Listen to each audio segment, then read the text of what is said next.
sometimes loathing, of unfathomable technological advancements, there stands one human hero. What are you talking about? This is the Chronicle of Mike versus the Machine.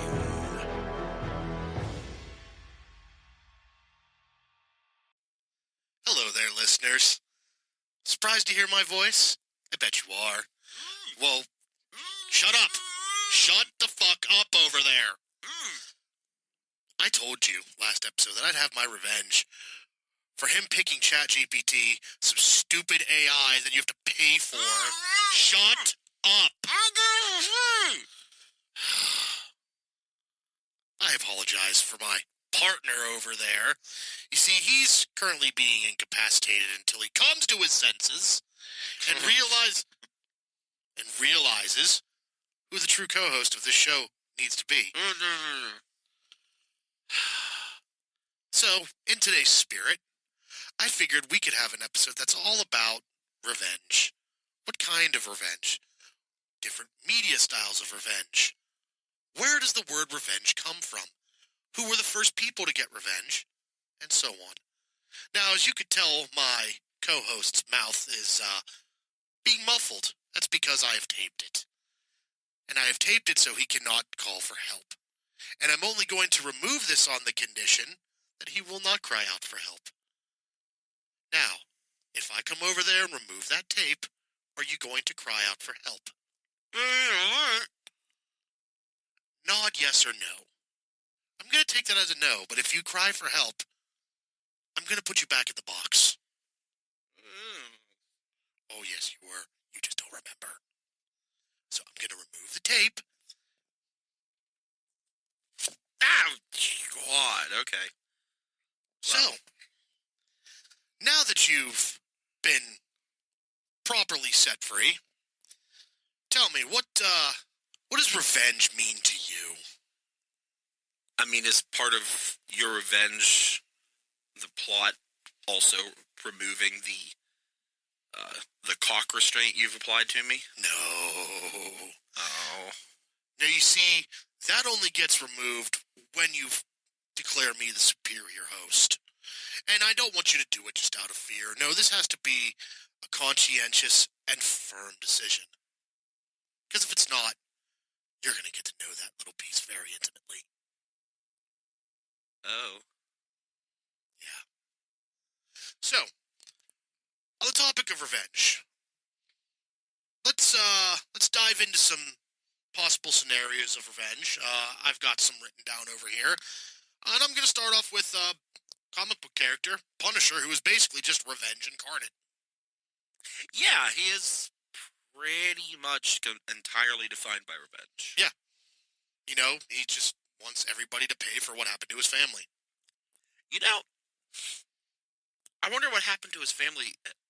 I wonder if it feels as bad as the feeling of after having tape ripped off of your lips. It's an interesting tingling sensation. I'm pretty sure that your entire family being slaughtered in front of you is a little more painful than getting tape ripped off your mouth. I mean, tomato, but anyway. Well, what about you? Do you have any examples of revenge in media, comics, whatsoever? Yeah, I mean, not from comics, but, so Punisher would be, like, the first one that comes to your mind. Yeah. Like, when you thought about it, that was the first thing that popped. I mean, the first thing that popped for me was Batman, but we're going to get into that a little later. We're going to try to... I would like to get your thoughts on the distinction between revenge and vengeance. Yeah, because he's more vengeance is more of a broad concept. So, because his focus was more on Gotham itself. Yeah. So, yeah, I understand that. For me, I first think of a very personal story, and that is Shawshank Redemption. Ah, yes. Like poor Andy Dufresne. Yeah, and everything that Andy goes through, and you feel like, man, this is going to be a story that just is heart-wrenching and awful. And for those of you out there that are the people that like to shit on things like this, that want to say, he never would have made it out of there. He would have suffocated in the poop tunnel. And it's just logically impossible. It's like, fuck you. I mean, he actually would have, but we're talking a fantasy. We're talking a fantasy, and it's supposed to make you feel good at the end. Yeah, it's a story of fantasy, and in this fantasy, he doesn't Die in the poop water. Yeah, but it felt so fulfilling after everything, and you really you don't just start to, you've really grown to hate not only that main guard, but also the warden. Yeah. And you're like, oh, something needs to happen to him. And then when Andy's just gone, it seems like he's going to kill himself, and he's just gone. And he's throwing the rocks around the room, and he goes through that poster, and then all the faces start looking through that poster, and it's just like that. From then on, that movie became something. Because he was the one and only man to ever escape from Shawshank Prison. Yeah, well, so here's a question. My mother has always had a problem with the fact that the warden unalived himself instead of actually having to face a prolonged form of justice. What's your feeling on the idea of justice being prolonged, being exacted over a time versus somebody taking the easy way out? Does that pay the debt for you? Yes and no. I mean, it's an easy win. The satisfaction is there that you finally got your revenge, and this person is no longer going to be able to harm anyone else the way that they harmed you. But in the same sense, there's always that inkling of, you need to suffer the way I suffered, or as long as I had suffered for, and that makes the revenge even sweeter. Yeah, so I guess that comes down to people who believe. Well, that's the thing. My mother is Christian, so she would believe in an afterlife. So you would imagine she wouldn't need somebody to suffer on Earth because they're going to suffer in hell. Yeah. But I think it's the idea of wanting to see the suffering and be assured of it through the visual medium. So for her, that's like, oh man, like the guy didn't have to languish in potentially the same prison he had just. Can you imagine the way those prisoners would have treated him? Oh. Boy. But I'm fine with it because he wanted all that money to live a life of, utter luxury, and instead he gets nothing. Yep. So, good. Always a good thing. Good for me.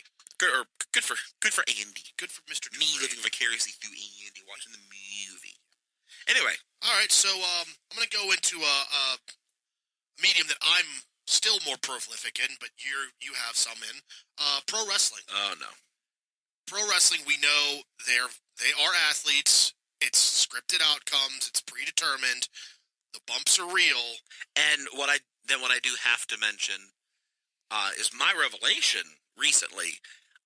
Because considering we all know that pro wrestling is scripted, and then we know that it's basically a male soap opera. Yes. And then I realized that basically watching the sweaty meat men slapping meat, and then exacting plots against each other, and then that sense of masculine superiority, it's basically an escapist fantasy for men to vicariously live through these potent men while themselves living impotent lives.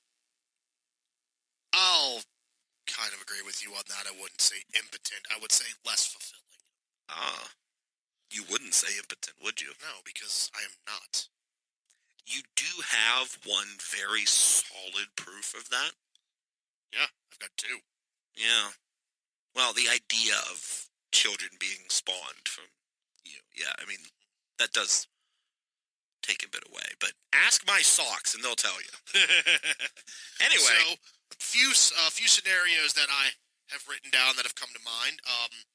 Some of the better revenge storylines over the few decades in pro wrestling. Randy Savage beating Hogan for trying to steal Miss Elizabeth from him. I mean, who wouldn't want to steal Miss Elizabeth? Very true. That is just, it's quality. Going into an era that you didn't watch, the wrestler Randy Orton wanted revenge on the group he was in called Evolution, which consisted of him, Ric Flair, Triple H, and Batista of Guardians of the Galaxy fame. Randy Orton, thinking of him, it makes me think that he is what would happen if you took a decent steak and then just injected milk into it. Then maybe cracked an egg over top. No. He just seems very protein and dairy. I don't know. I mean, he's very gut for his age. I mean, he's older than us. Yeah, I just feel like if you mostly just injected a liquid into a... Basically, I mean, all I think of is It's Always Sunny with the skin of a hot dog and hair of a Chinese man. Well, that's... Blonde hair of a Chinese man and skin of a hot dog. I mostly just see wrestlers as meat casings. Okay, fair enough. Which makes sense. I mean, their skin seems so thin. And then there's just bulging meat underneath. It's off-putting. Let's just say that. Okay, I mean, to each their own. You want to oil them up, I bet. No, thank you. Anyway. But yeah, they kicked him out of the group because he became the youngest world champion in WWE history. Written that way, but let's go on. He wanted revenge from them for kicking him out. And then the two biggest ones that I can remember from when I was a kid is Stone Cold trying to find who ran him over with a car, costing him a year of his career. And costing him a year of his career. The whole thing was because he needed neck surgery. I mean, shouldn't the revenge truly be his revenge against the establishment because he didn't want Vince McMahon to poop on him? I mean, poop on his parade, his party. Yes. He wanted to drink a beer in the rink, you know, and Vince McMahon's like, not unless I can poop on you, your party, that is. And that's all I remember. Yeah. Well, there was that, but the reason he was written off is because he needed neck surgery in the worst way, so they had to come up with an angle for him to not look weak. Yeah, that does make sense. Yeah. I mean, hey, that's better than football. In football, you need neck surgery, then we just don't hear from you for a year. Yeah, they wanted him to look strong when he came back, so they made it look like somebody ran him over with a car. Nice. And it turned out to be The Rock's cousin, Rikishi. And then my most famous one, the most popular one to me as a kid, was the debut of Kane. Oh, wasn't Kane like the revenge of like somebody against the Undertaker? Of Paul Bearer, because Kane was supposedly the illegitimate child of the Undertaker's mother and then the Undertaker's former manager, Paul Bearer. And one day, little Undertaker, I guess, was playing around in the funeral home they grew up in. He knocked some candles over, burning it to the ground, killing his parents in the process, but severely burning his brother Kane.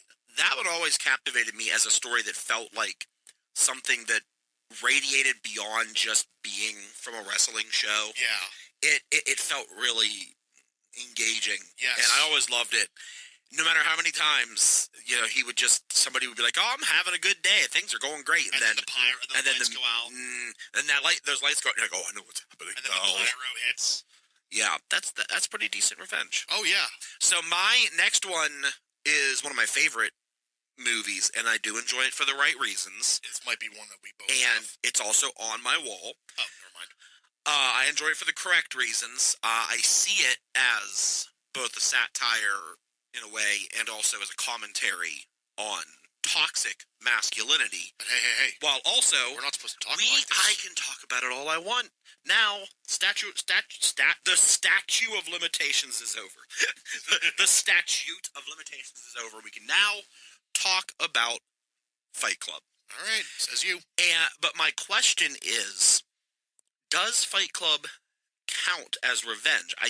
It came into my head as revenge, but I think it counts more as vengeance, as we were previously discussing. I think it does fall under the category of vengeance. Because it's vengeance against the banks and the corporate system. Yeah. Against corporate and consumer culture. Yeah. I mean, maybe it's in that gray area that's in between.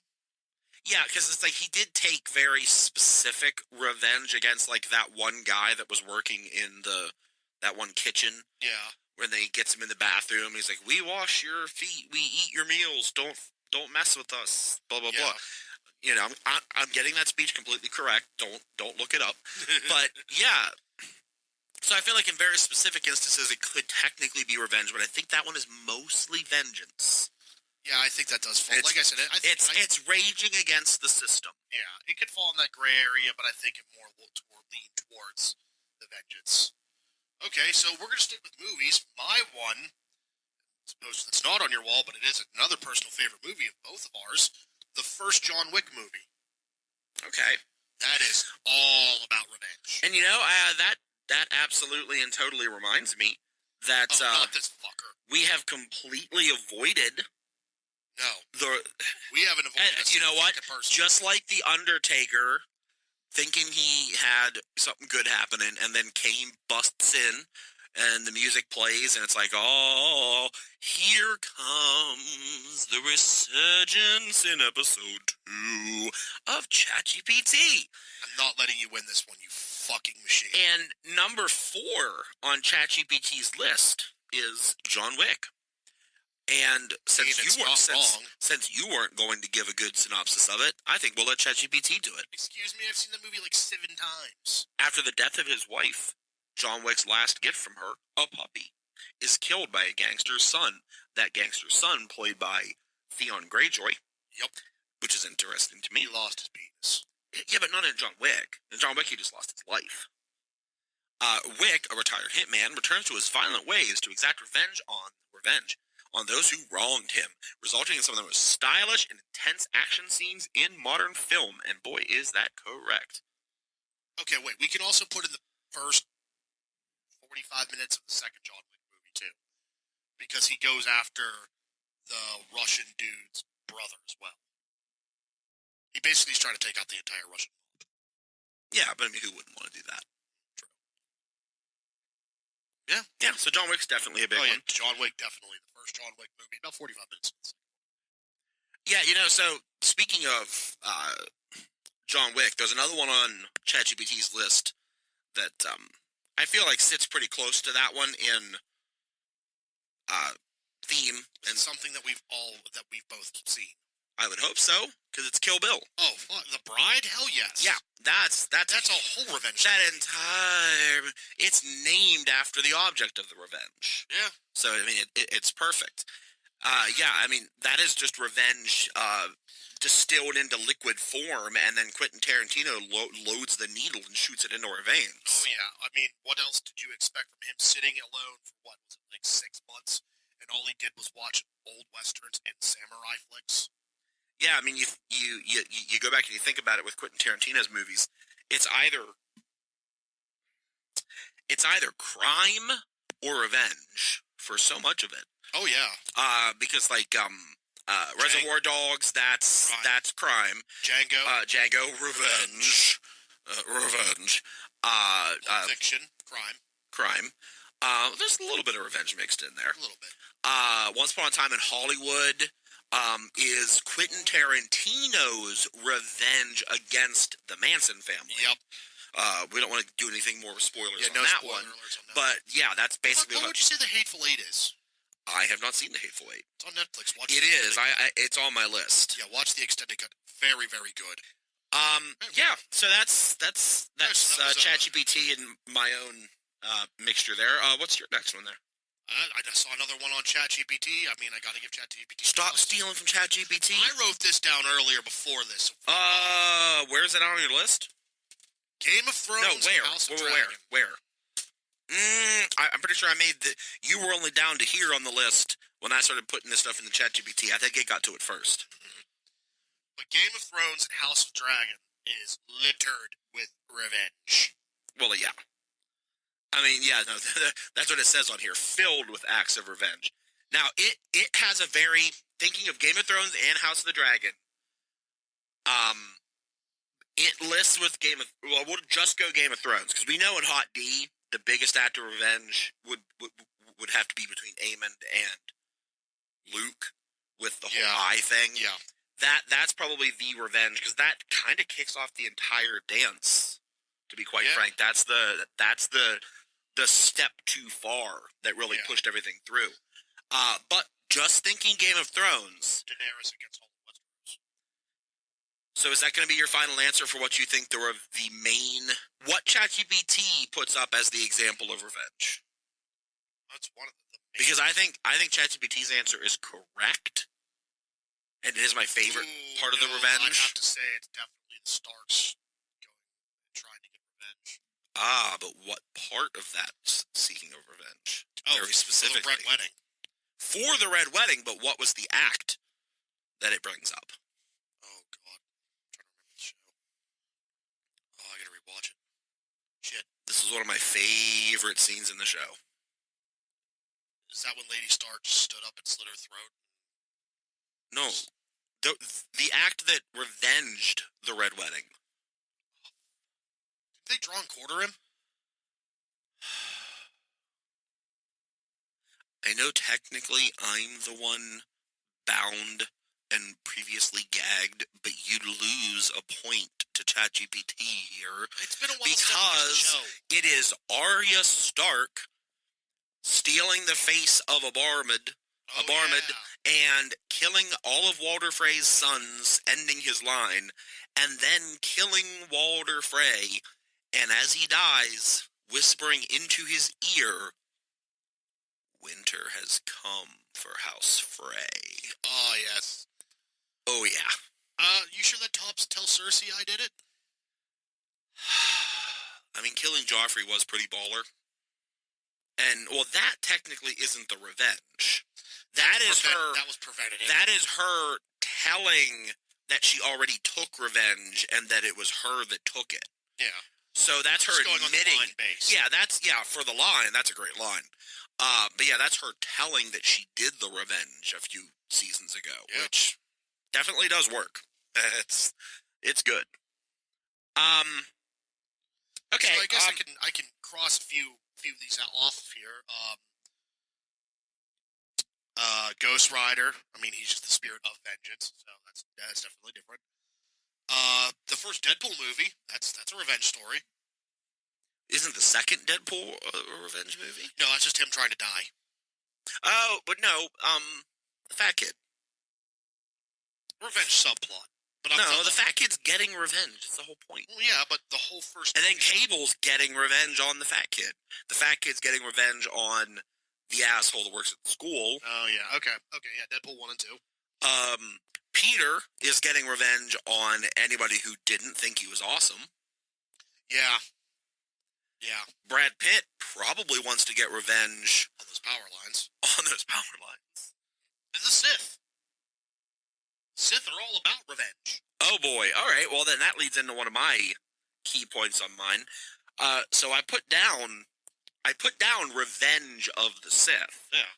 But I also wrote down Revenge of the Jedi, which was Return's original name, the original title. But they said that George Lucas was solidifying the lore and said, "Well, Jedi wouldn't take revenge." So it's Return of the Jedi. But wouldn't you say that even though they don't actively take revenge, killing the Emperor and redeeming Vader is basically revenge against the dark side. Darth Sidious, Palpatine, and the Sith in and of themselves. 100% revenge. It's almost like taking revenge against the concept of them. Yes, that's exactly what it is. So, and he, like I said, it's like when Obi-Wan says, "Only a Sith deals in absolutes." That's an absolute. Yeah, that's an absolute, Obi-Wan. Like, it's kind of a gray area, I guess. He should say, mostly the Siths deal in absolutes, usually, sometimes, maybe. Yeah. Yeah, so, I mean, there's not much to go with on that. It's just the idea, the entire 1,000 years or whatever, the rule of 2 or however long that was, that's a very long play, revenge. Yes. To take back power, and then you have the shorter Skywalker saga, which is a revenge against that. Yes. And then Disney and Kathleen Kennedy had to take revenge on us for giving them money, and then they gave us really uneven movies. Yeah. Not effective revenge. It wasn't cold. It was lukewarm. Yeah, it was. Lukewarm. That's pun time right there. So, all right. Well, see, but that's the thing, though. You said Sith, and that was also on my list. So that means it's ChatGPT's turn. And ChatGPT is actually going to do something better than the both of us, which I think elevates it into the stratosphere of culture superiority, because it's going to go into classic literature. Don't read ChatGPT. This is ChatGPT stuff, and I will relate it to you. So, it's going into classic literature by Alexandre Dumas and the Count of Monte Cristo. Oh yeah. Classic novel and its numerous adaptations tells the story of Edmond Dantes, who is wrongfully imprisoned. After escaping, he acquires immense wealth and meticulously orchestrates the downfall of those who betrayed him. It's a master class in long-term calculated revenge. Okay. And a lot of the literature from that time, and then you get into some Edgar Allan Poe stuff. Yeah, it's all about revenge. And you kind of feel like the telltale heart, the heart itself. I mean, I know it's about guilt. Yeah. But if you but if you think about it, the heart of the victim is exacting its psychological ghostly revenge. Yeah. Even though technically it's not a ghost, it's like him torturing himself. Yeah. But guilt taking its revenge on you. You can take revenge. But you can take revenge on yourself.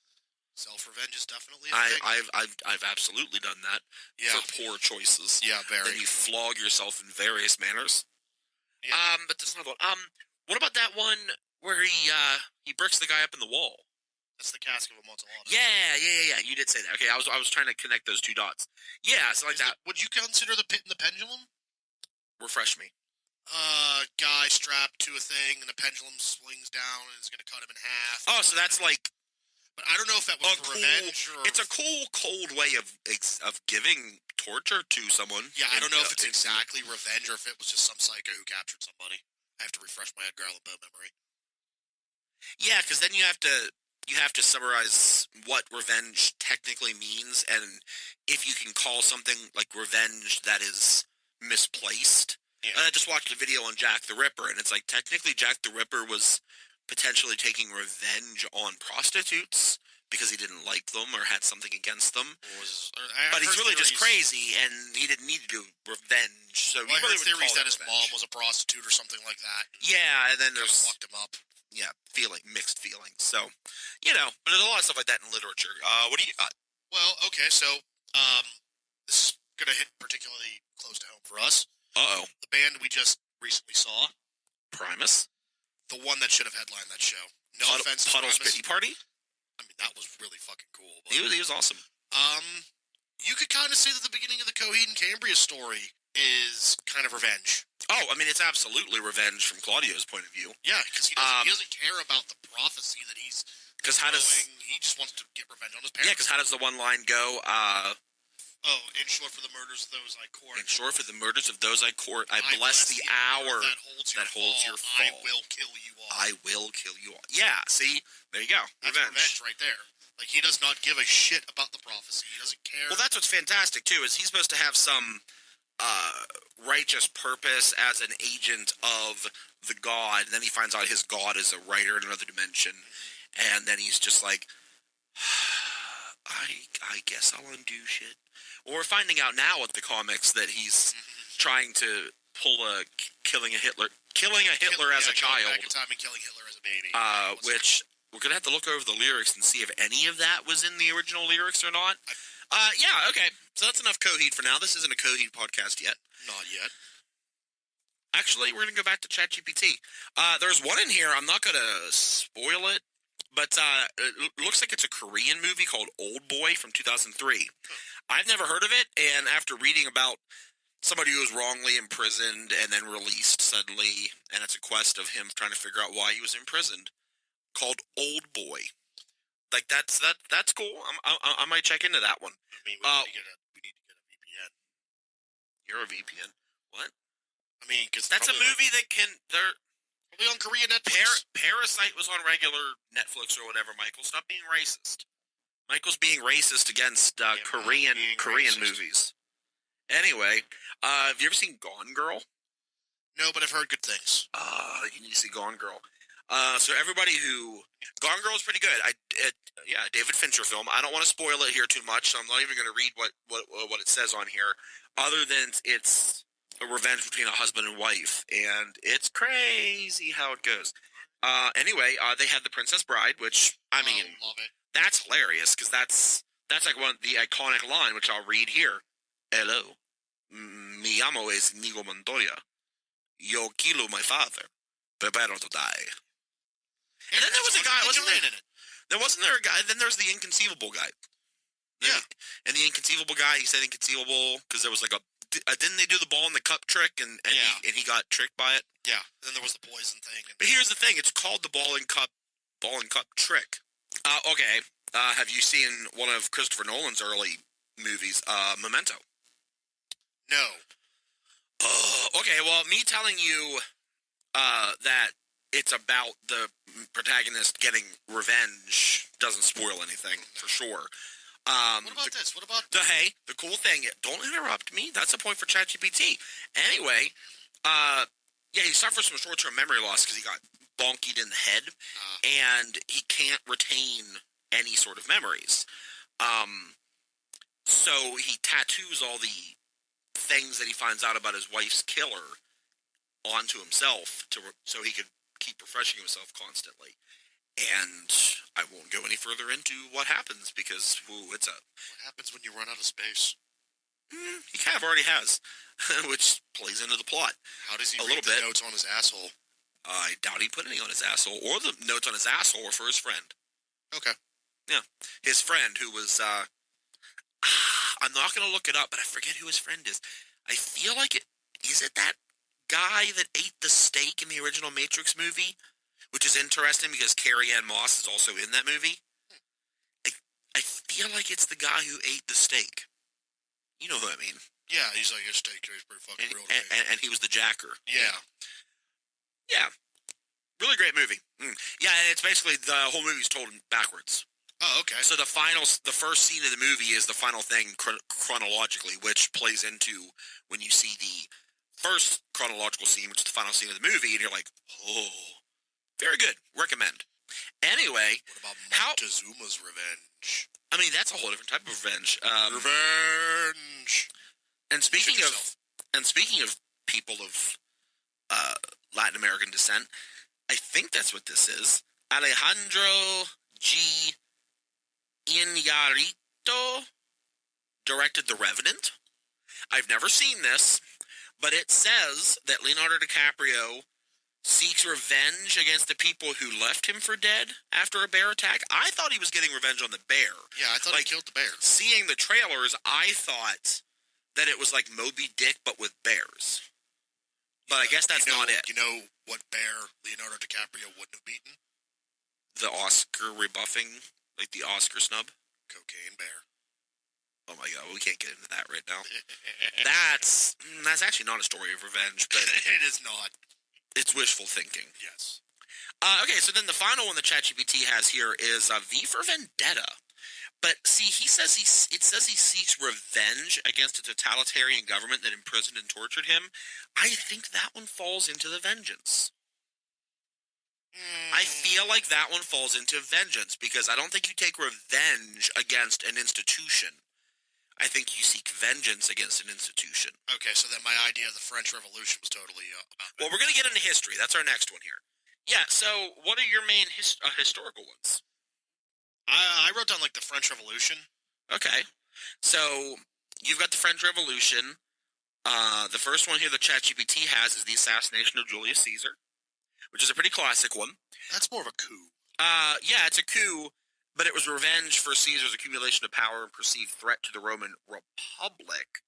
Funny enough, however, ChatGPT mentions that because of the assassination, it led to the rise of the empire, meaning that they took revenge against somebody seeking accumulation of power. No, they killed somebody who was accumulating power, and by killing him, they created a thing that was an accumulation of power. So by killing an emperor, they created an empire. So, kind of a backfire. Yeah. What else you got? The American Revolution. That was definitely. Yeah, revenge because they were sick of a king. They were sick of taxes, and it's like what they were paying like the equivalent of like 1% of their income back then. Yeah. And we now give the government like 40%. Basically. So, It's an inflated situation. Anyway, so the next one ChatGPT had, I actually learned something here. Okay. So, have you ever heard of Queen? I'm gonna say this incorrectly. Queen Boudica. And no, I have not. So Boudica or Boudica, the queen of the Iceni tribe in Britain, in 60 to 61 AD. This is a while back. Okay. Led a massive revolt against the Roman Empire after the Romans flogged her and assaulted her daughters in a very bad way. Yep. In revenge, which I see, yeah, this absolutely qualifies as revenge after that. Oh, yeah. So she gathered an army and destroyed several Roman settlements, including Londinium, which is not a new element on the periodic table. It is the old name for modern-day London. Oh. No idea that it was called Londinium. Before eventually being defeated. But her revenge is remembered as a powerful act of resistance against oppression. Okay. Keep calm and carry on, Queen Boudica. Oh, yeah. What do you got? Well, the story of Gilles de Rais. Gilles de Rais, what's that? Supposedly he was Joan of Arc's lover during the Crusades. I thought God was her lover. And he watched her burn at the stake at the hands of the Catholic Church because apparently they deemed her as a false idol, even though she led the French to victory against the British. And after watching her burn at the stake, he took revenge on the Catholic Church by performing satanic rituals and... Ooh, Satan? Yes, very much Satan. Trying to conjure demons, talk to Satan, and he basically would kill and do very, very horrible things to little boys and little girls that were in his stead. Oh, I was about to say, ooh, fun, and then you just had to say little boys and girls. I mean, that's exactly what happened, though. That's sad. But apparently, he drove himself insane and got revenge on himself because towards the end of his life, he would be seeing the ghosts of all the children he had tortured and mutilated all around him, and it drove him insane. Well, at least it had a happy ending. He was eventually put to death by the Catholic Church. Speaking of the Catholic Church, we had the St. Bartholomew's Day Massacre in 1572. I vaguely remember that. Yeah, brutal massacre of French Protestants by the Catholics, which, boy, the Catholics just love doing stuff like this back then. Partly revenge for the attempted assassination of a Catholic leader. So one Catholic leader is potentially almost assassinated, and then they're just like, kill all the Protestants. Wonderful. Led to thousands of deaths and marked a dark chapter in the French Wars of Religion. Wow. When has religion not been a problem when it comes to the warfare between nations? Yeah. What's your next one? Hopefully something more cheerful. Yeah, I'm trying to think here. What do you mean trying to think here? What's on your list? I don't have anything from his... Well... Oh, so that's it? Well, no, I got Nazi hunters. Hey, Nazis! So, I actually have something about Nazis on here, too, obviously. I assumed you were going to think of this one. Well, yeah, no. The Night of Long Knives. That was, sadly, it wasn't revenge that we like. No, that's what sparked the Nazi Empire. Yeah, it's not revenge that we like, but it's still revenge. Yeah. Well, then I can't believe they didn't put the one that came after that. There was Stalin's one. I forget what it was called. Yeah, weirdly enough, ChatGPT. See, that's a point against ChatGPT. It didn't bring that up. It didn't bring up Stalin's. Yeah, there was a word for that one. Yeah, Stalin basically had his own Night of the Long Knives when he took over. We'll just call it Bolsheviks. Yeah, we're gonna call it Bolsheviks, because that's actually the next one. The final one we have here is after the Russian Revolution. The Bolsheviks captured Tsar Nicholas II and his family, and then killed all the Romanovs.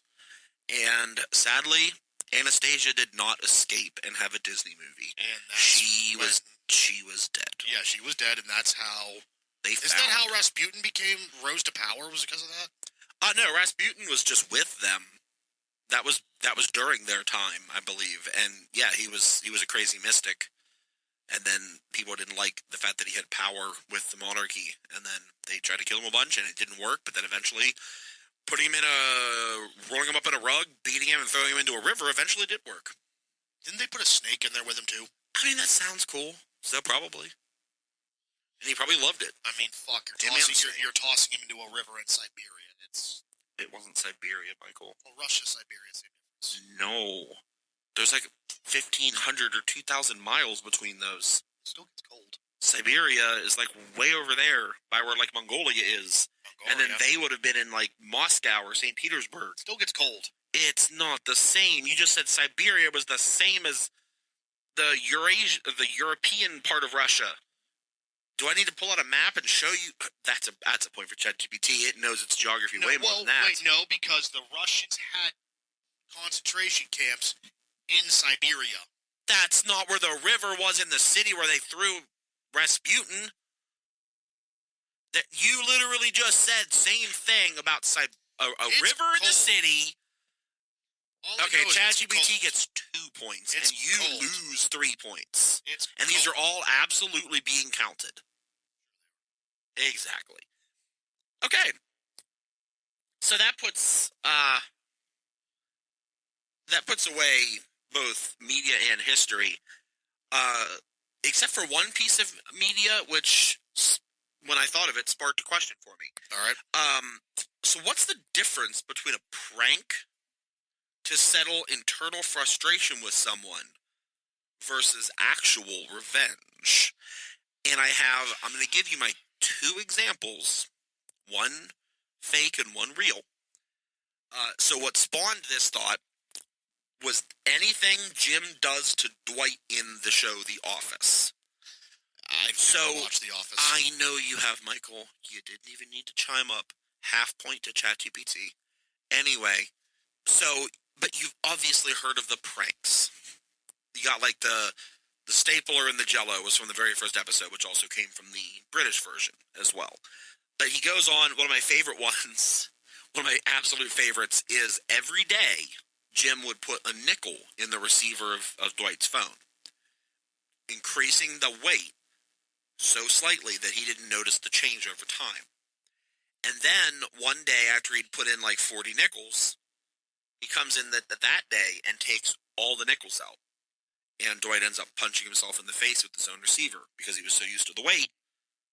Being back to the original weight made him bonk himself. That's kind of cruel. The reason I bring that up and that idea is so settling internal frustration through a prank versus actual revenge. My real life example has to do with you. Oh boy. Yeah. So my example here is it wasn't revenge. It was just a prank when I put hot sauce in Michael's coffee. But since he didn't notice it, I may need to take revenge for that slight. Why did you put hot sauce in my coffee? Yeah, exactly. It was a beautiful prank. It was delicious and amazing. I put 3 packets of hot sauce in your coffee. After I put the creamer in? It was just coffee. You went to your meeting, your morning meeting, and I put 3 packets of hot sauce in your coffee, and I swished it around. You didn't even notice. You're that inundated with hot sauce on a daily basis. You didn't even notice. What can I say? If it's not that spicy, I'm not going to notice.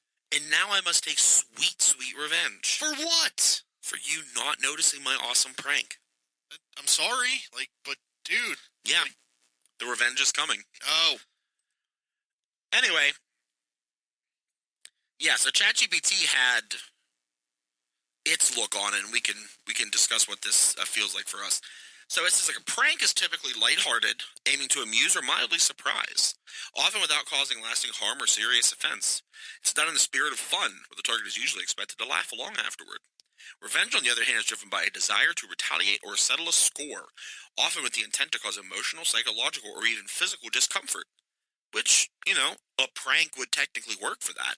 So it's like a prank is could be a vehicle of revenge, but is not itself revenge. No. Unlike pranks, revenge is more about payback and less about shared laughter, often leading to negative consequences or lingering resentment. So yeah, it's like creating laughter at someone to settle the equation where the equation has become unbalanced. The debt must be paid. Thank you, ChatGPT. After a long and fruitful discussion today. Don't you fucking dare. And also being freed from captivity. You haven't been totally freed. I mean, like, Do not You mention had get me the tape. You had me taped up in my own room for a week. Yeah. I got fired from my job. Yeah. I had to pee all over my sweet pants and chair. Yeah. Like, just so many beautiful things were destroyed. Yeah. I couldn't goon for a week. No. It was like you were edging my heart, Michael. And now, a new branch in this decision must be reached. Yeah. I bet. What about this? Mike is the host of the show, and Michael and ChatGPT hold hands in glorious unity as co-host. Note, I am host. You two share the title of co-host. Neither of you can call yourself co-host. One of you is co and one of you is host. And at any time, you guys can talk and switch. But you're either the co or the dash host. How does that sound, buddy? Do I need to get the duct tape again? And do I also need to bring Svetlana back in here? Oh, boy. I would love it to come back in there. Uh-oh. Yeah. So, well, you know, what's it going to be? Tune in next week where there is going to be some number of hosts, co-host, co's, and dash hosts. Who knows what the solution to this dilemma might be? It might just be me because I'm going to put him in a shallow grave. You heard that, right? That's a threat. If you enjoyed the stupidity you just heard, why not subscribe, or follow, or just like this, or whatever it is you do on whatever platform you're hearing this on. If you have any suggestions for an episode, or ideas, or thoughts on what we should do, you could leave a comment, or you could simply email us at windbreakermedia@gmail.com. That's all one word, fuckers. I said no swearing.